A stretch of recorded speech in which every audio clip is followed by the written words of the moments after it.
L form पढ़ी थी, alpha and beta form पढ़ी थी। ठीक, आज हम ओलिगोसेकेराइड पढ़ने वाले हैं। ओलिगोसेकेराइड में भी आपको मैंने पहले भी बताया था डेफिनेशन, जब कभी मोनोसेकेराइड के केस में क्या था कि उसमें हम कार्बन का नंबर देख रहे थे।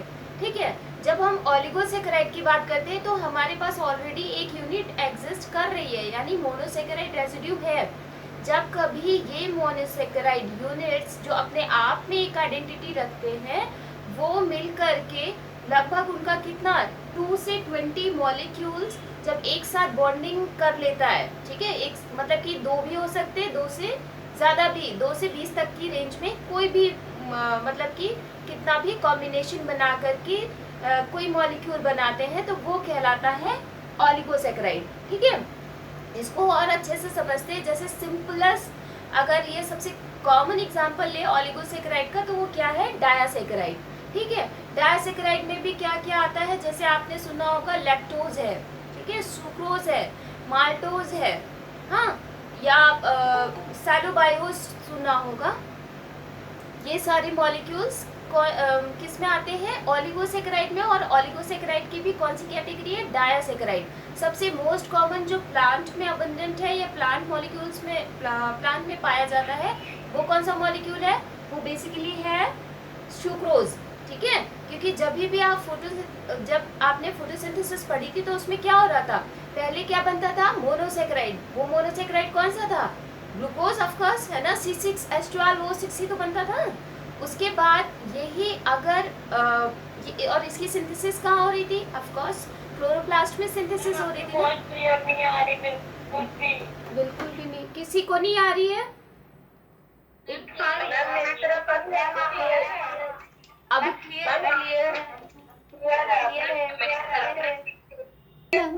यस मैम, नो मैम, चलिए चलिए ठीक है, यस मैम।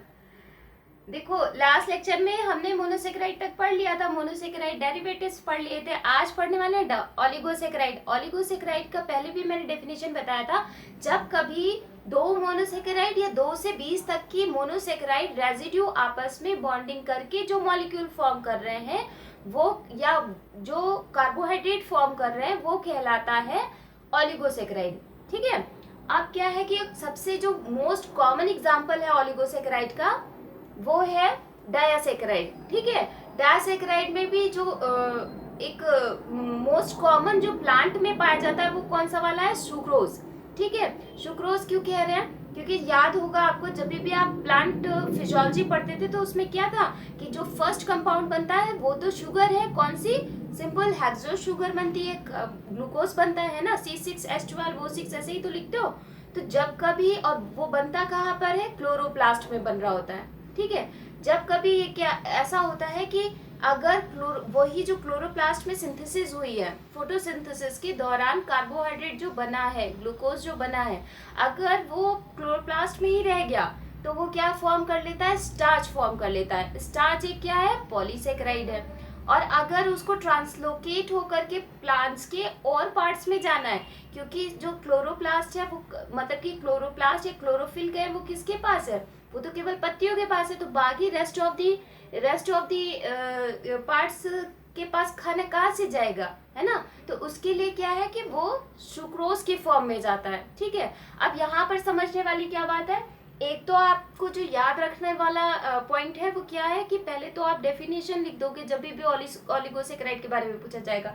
दूसरी बात है, उसका मोस्ट कॉमन एग्जांपल क्या है, डायासेकेराइड। ठीक है, ओलिगोसेकेराइड का मोस्ट कॉमन एग्जांपल या मोस्ट कॉमन जो शुगर है वो कौन सी है, डायासेकेराइड। डायासेकेराइड में भी सुक्रोज है और लैक्टोज है, ये तो मोस्ट इम्पॉर्टेंट है। ठीक है, हमेशा आप अभी जब ये वाला जो लैक्टोज मेटाबॉलिज्म सुना होगा आपने, लाकोपेरॉन, है ना, बैक्टीरिया में जो ये लैक्टोज की मेटाबॉलिज्म होती है, उसकी वजह से भी लैक्टोज इम्पॉर्टेंट हो जाता है। ठीक है, इसका स्ट्रक्चर भी बहुत इंपॉर्टेंट है। इसके अलावा ओलिगोसेकेराइड इसलिए भी इम्पॉर्टेंट है क्योंकि आपको यहीं से क्लियर होता है कि एक्चुअल में नॉन रिड्यूसिंग और रिड्यूसिंग शुगर में क्या डिफरेंस है। ठीक है, फिर से मैं बता रही हूँ।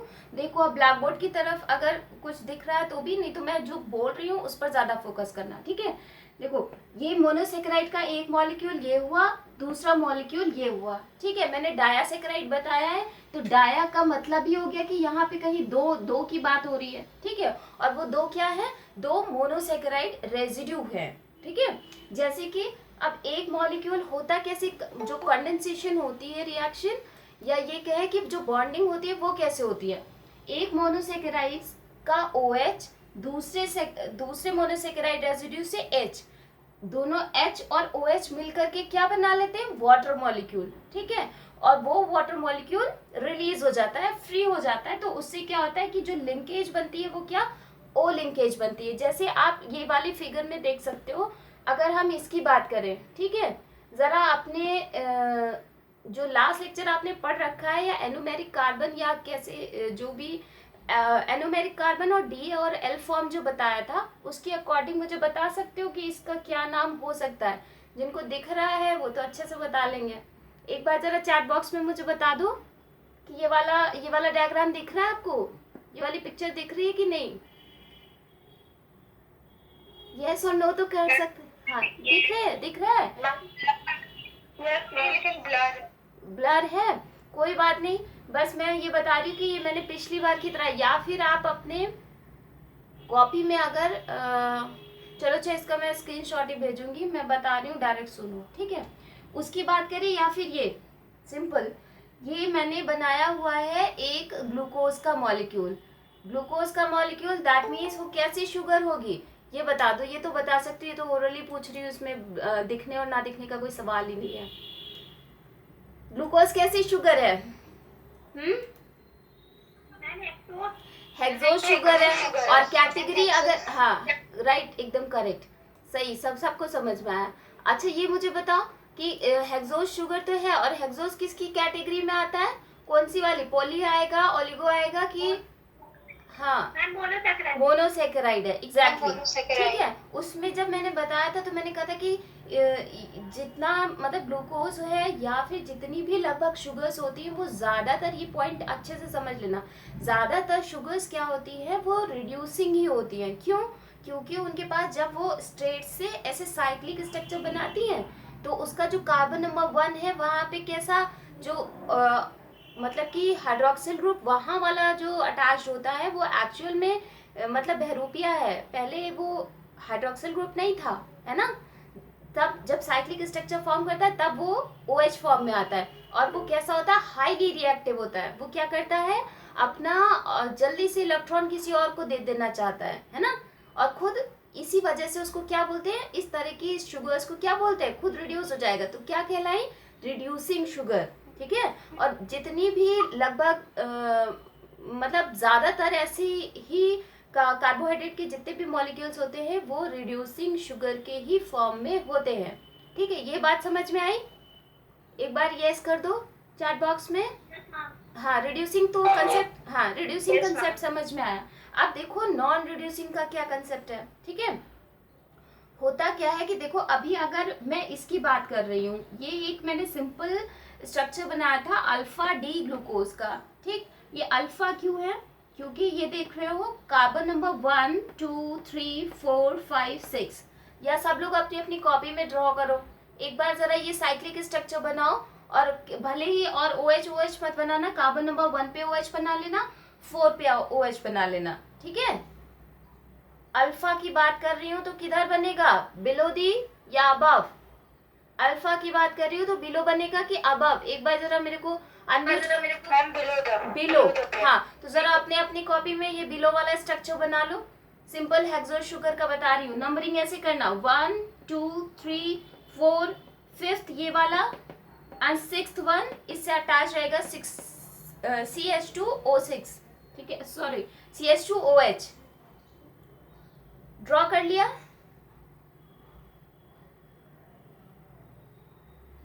शो मी योर कॉपी, क्या तो कैसे मैम दिखाए, चलो अच्छा बाद में दिखाना, ठीक है। जब आपने ये अल्फा डी ग्लूकोज बना लिया तो अब आप ये कह सकते हो कि ये वाला जो OH कार्बन नंबर 1 पे है, सब लोग अपने अपने डायग्राम से मेरा जो मैं कह रही हूँ उसको टैली करना। ठीक है, क्या ये चीज समझ में आ रही है? ये ठीक लग रहा है जो वे मैं बता रही हूँ? हाँ चलो अच्छा आगे बताती हूँ, नहीं समझ में आया तो दोबारा रिपीट कर दूंगी। देखो ये कार्बन नंबर 1 पे जो OH है, ठीक है, वो आपको ये तो समझ में आ रहा है कि कार्बन नंबर 1 क्या है, एनोमेरिक कार्बन है। तो इसके पास यानी कि बहुत हाईली रिएक्टिव इलेक्ट्रॉन है ना। तो अब ये क्या करेगा, खुद में कैसा है, बहुत रिएक्टिव है, तो ये क्या करेगा, जल्दी से चाहेगा मैं किसी को अपना इलेक्ट्रॉन दे दूं। तो इसने क्या किया, फ्रुक्टोज शुगर थी पास में। अब ये मेरे को बता दो एक बार कि फ्रुक्टोज कैसी शुगर है, इसका स्ट्रक्चर ऐसा बनता है, ठीक है, ये वाला स्ट्रक्चर आउटलाइन तो दिख रहा है ना, कुछ ऐसा देखो, ऐसा है स्ट्रक्चर।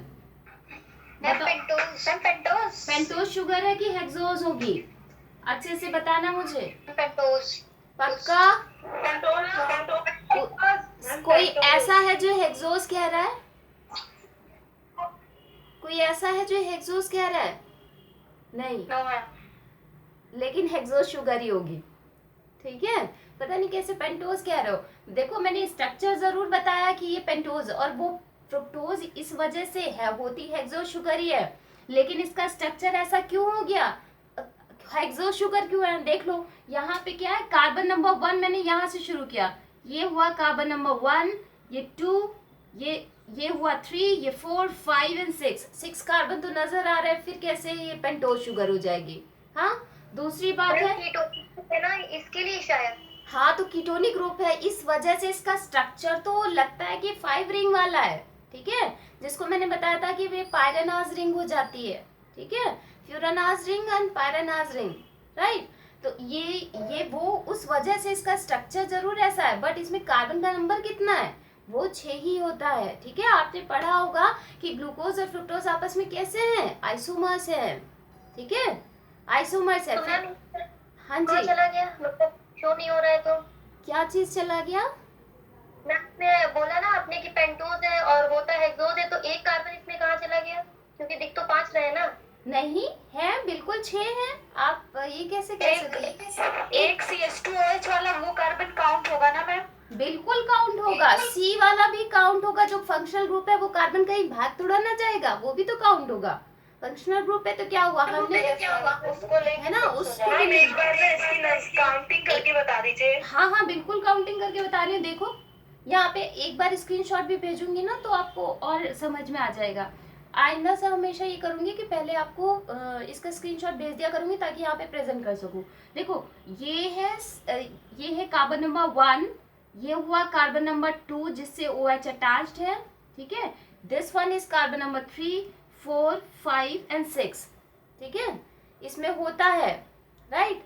अब पहले खैर उसकी भी बात छोड़ो, ये तो एक मैंने स्ट्रक्चर आपको बताया कि मान लीजिए एक ग्लूकोज का स्ट्रक्चर है, एक फ्रुक्टोज का स्ट्रक्चर है, ठीक है, क्योंकि हमें बनाना क्या है, डायासेकेराइड बनाना है। डायासेकेराइड मीन्स 2 मोनोसेकेराइड रेजिड्यू होने चाहिए, तो ये 2 मोनोसेकेराइड रेजिड्यू तो है हमारे पास, है ना।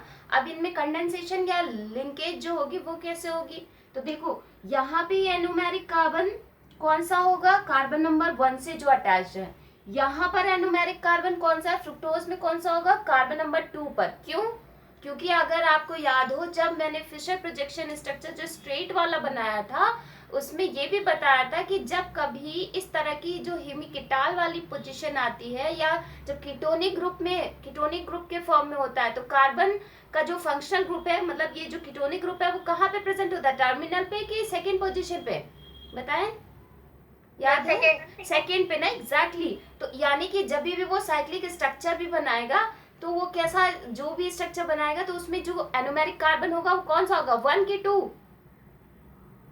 मैम 2 होगा ना, ये बात समझ पा रहे हो? ये बात तो इस वजह से यहाँ पे देखो कार्बन नंबर 2 है, उसके पास एनोमेरिक कार्बन है, यानी कि बॉन्डिंग में यहाँ पे कौन इन्वॉल्व हो रहा है, एक OH यहाँ से गया और H यहाँ से, ठीक है, और ये क्या बना लिया इसने, वाटर का मॉलिक्यूल बनाया और फाइनली जो स्ट्रक्चर बनाया।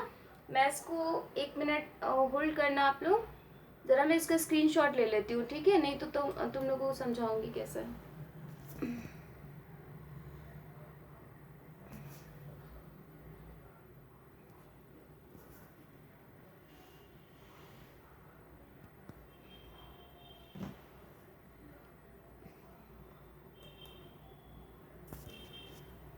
यस, हाँ ये कह रही थी। हाँ, देन ये वाटर मॉलिक्यूल। शिवांगी तुम इतना लेट आ रहे हो? शिवांगी इतना लेट क्यों आ रहे हो? नेटवर्क इशू था शिवांगी? एनीवेज, तो ये वाटर मॉलिक्यूल जब रिलीज हो जाता है, जी कोई कुछ पूछ रहा है? मैम मेरे पास तो एक्चुअल में हो क्या रहा है यहाँ पर? देखिए वाटर मॉलिक्यूल तो निकल गया, ठीक, बचा क्या? जरा देखिए बचा क्या? बचा केवल इस तरफ O बचा, ठीक है। तो जब आप स्ट्रक्चर बनाओगे तो एक रिंग इधर बनाई आपने, ये दिख रहा है? नहीं दिख रहा होगा, ऊपर की तरफ बनाती हूँ। पता नहीं हमारा डस्टर कहाँ चला गया। ये देखो, इसको यहाँ रब करके बना रही हूँ, देखो इस तरफ, ठीक है। जब वाटर मॉलिक्यूल रिलीज हो जाता है देन स्ट्रक्चर जो बनता है वो कुछ ऐसा बनता है, देखो ये है, और ये यहाँ पे कार्बन नंबर 1 पे था, तो इस तरफ से तो OH निकला था, और ये वाला वो किसका है? जो सेकेंड मॉलिक्यूल है, ठीक है, सेकेंड मॉलिक्यूल, यानी कि वो मैंने मान लीजिए वो बनाया हुआ है, किसको? फ्रुक्टोज को, ठीक। तो अभी ये कैसी लिंकेज हो गई? ओ ग्लाइकोसिडिक, ठीक है। ये बात समझ में आई कि नहीं? एक बार मुझे कमेंट सेक्शन में बताओ कि ये चीज समझ में आई कि नहीं, कि ओ कैसे, ओ ग्लाइकोसिडिक लिंकेज कैसे हुआ? मैम नहीं समझ में आई। नहीं समझ में आई? नहीं समझ में आ रहा है। एक मिनट, अच्छा एक तरीका और है, जल्दी से समझ में आ जाएगा। शायद बोर्ड विजिबल नहीं है, इस वजह से तो नहीं समझ आ रहा है, इस वजह से तो ऐसा नहीं लग रहा है कि बोर्ड विजिबल है। विजिबल है, अच्छा, यानी कि समझाने में। देखो मैंने ये कहा कि दो ऐसे मोनोसेकेराइड्स होते हैं ना, मोनोसेकेराइड रेजिड्यू, ये बात समझ में आई, ठीक। इसमें Yes, ma'am. हाँ, और मैं ये कह रही हूँ कि एक तरफ से वाटर मॉलिक्यूल हमें रिलीज करना है, जो नॉर्मल केमिस्ट्री आप पढ़ते हो, ठीक।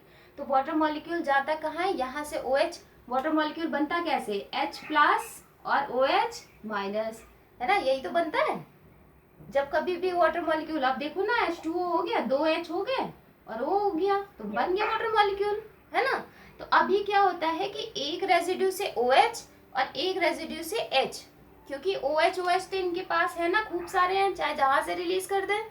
हाँ, ये बात समझ में आई? कहीं से भी रिलीज कर सकते हैं कि नहीं ना?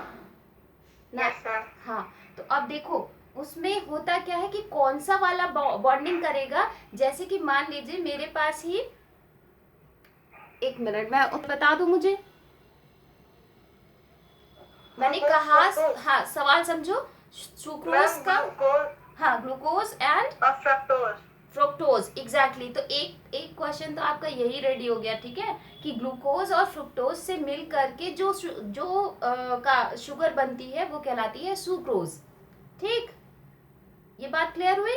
अब देखो ये, हाँ, एग्जाम्पल में जो नॉन रिड्यूसिंग शुगर है उसमें सबसे बेस्ट एग्जाम्पल इसी का है, किसका? सुक्रोज का। फायदा क्या है ये बाद में बताऊंगी, पहले ये समझ लो कि ये नॉन रिड्यूसिंग क्यों कहला रही है। जब मैंने आपको ये बताया था कि रिड्यूसिंग शुगर किस बेसिस पे कहते हैं, जिनके पास एनोमेरिक कार्बन यानी कार्बन नंबर 1 वाला जो हाइड्रोक्सिल ग्रुप है वो फ्री रहता है, ठीक है। उसकी जिसके पास, मतलब जब पैसा होगा तभी तो पैसा खर्च कर देगा, तब तो वो मतलब अब रिएक्ट कहाँ से कर सकता है ना। तो अभी देखो इसमें जब मैंने ये आपको बताया ना, कार्बन नंबर 1 वाला OH और फ्रुक्टोज का कार्बन नंबर 2 वाला OH, यही दोनों एनोमेरिक कार्बन थे, ठीक है, हाइड्रोक्सिल ग्रुप भी थे, इन्हीं के पास ज्यादा पैसा भी था। अभी क्या हुआ, दोनों ने तो आपस ही में बॉन्डिंग कर ली, अब पैसा तो हो गया खत्म, ठीक। तो अब ये कैसे है, ये क्या किसी और से रिएक्ट कर सकते हैं इन कंपैरिजन टू अदर जो रिड्यूसिंग शुगर है, जिनके पास OH के पास OH मतलब वो हाईली रिएक्टिव वाला OH अभी भी मौजूद है। ऐसा कर सकते हैं क्या? ये नहीं, ठीक। हाँ, तो यही यानी कि तो इस तरह की जो शुगर्स होती हैं जिनका एनोमेरिक कार्बन वाला जो हाइड्रोक्सिल ग्रुप है, यानी जो बेरोपिया वाला हाइड्रोक्सिल ग्रुप है, वो ऑलरेडी क्या हो चुका है, इन्वॉल्व हो चुका है इन बॉन्डिंग, तो वो कहलाती है रिड्यूसिंग शुगर, ठीक है। सॉरी, वो कहलाती है non reducing sugar. Non reducing. हाँ, नॉन रिड्यूसिंग शुगर, ठीक है। और ज्यादातर मैक्सिमम आपको कौन सी मिलेंगी? रिड्यूसिंग वाली, ठीक। तो यानी जब भी आपसे वाइवा में पूछा जाएगा कि व्हाट रिड्यूसिंग शुगर के क्या एग्जांपल है, नॉन रिड्यूसिंग के क्या एग्जांपल है, दे सकते हो? हाँ बिल्कुल दे सकते हैं। जरा रिड्यूसिंग का एक एग्जांपल, हाँ बस एक एग्जांपल मुझे रिड्यूसिंग का बता दो और एक एग्जांपल नॉन रिड्यूसिंग का बता दो, जरा बता दो मुझे। रिड्यूसिंग का फ्रैक्टोज, नॉन रिड्यूसिंग का सुक्रोज। नॉन रिड्यूसिंग में सुक्रोज हो जाएगा और रिड्यूसिंग में रिड्यूसिंग में फ्रुक्टोज आएगा। ग्लूकोज भी है, ग्लूकोज भी एक रिड्यूसिंग शुगर है, ठीक है। मोनोसेकेराइड जितने होते हैं लगभग सभी क्या होंगे ही होंगे, ठीक है, रिड्यूसिंग शुगर होंगे, ठीक है। मैम ये वाला चैप्टर है आपके पास, मतलब बुक्स में? हाँ, तो आप लोगों को प्लांट फिजियोलॉजी के उसमें मिल जाएगा नॉन रिड्यूसिंग रिड्यूसिंग का कॉन्सेप्ट, लगभग हर बायोकेमिस्ट्री वाले उसमें दिया रहता है, ठीक है। जो प्लांट फिजियोलॉजी की आपने एच एन श्रीवास्तव खरीदी थी, है किसी के पास की बेच दिया है ना? तो उसमें, हाँ, उसमें कार्बोहाइड्रेट वाला चैप्टर जरूर पढ़ना, ठीक है। वो कार्बोहाइड्रेट वाले चैप्टर ही में ये सारी चीजें दी हुई है। ये समझने में इसलिए टाइम लगा बेटा, क्योंकि होता क्या है ना कि पहले से या तो आपने पहले पढ़ रखा होता, पढ़ा तो इसको कई बार है, रिड्यूसिंग और नॉन रिड्यूसिंग कई बार पढ़ा है जिंदगी में, पता नहीं कितनी बार पढ़ा होगा, केमिस्ट्री में पढ़ा है, बायोलॉजी में पढ़ा है, लेकिन समझा कभी नहीं है, बस इसलिए ये लग रहा है। और बाकी ये कुछ टफ वफ नहीं है, ठीक है। आपसे जो पूछा जाता है उसमें मैं बता दूं क्या क्या क्वेश्चन होता है। देखो, एक तो यही पूछा जाएगा कि मोनोसेकेराइड रेजिड्यू क्या है, ठीक है, या फिर रिड्यूसिंग के एग्जाम्पल और नॉन रिड्यूसिंग के एग्जाम्पल। चलिए ये भी मैं कर देती हूँ कि इसमें भी एक तरह से ये कह सकते हैं कि अरे रिड्यूसिंग और नॉन रिड्यूसिंग का जब एग्जाम्पल हम रट लेंगे, लेकिन कहाँ तक रटोगे, ठीक है। एमएससी में जाओगे तब तो इसे कोई बताने वाला भी नहीं होगा, है ना। चलिए आगे बढ़े। हाँ जी, गैलेक्टोज भी तो रिड्यूसिंग शुगर का एग्जांपल हुआ। गैलेक्टोज भी रिड्यूसिंग शुगर का एग्जांपल हुआ, यस ऑफ कोर्स। और नॉन रिड्यूसिंग का भी हुआ। नॉन रिड्यूसिंग का क्यों हुआ? कौन? मैम स्टार्च नॉन रिड्यूसिंग का हुआ नहीं होता है, क्यों नहीं होता है ये भी बताती हूँ, ठीक है। आगे बढ़े, इसके आगे बढ़े बच्चों। Yes ma'am.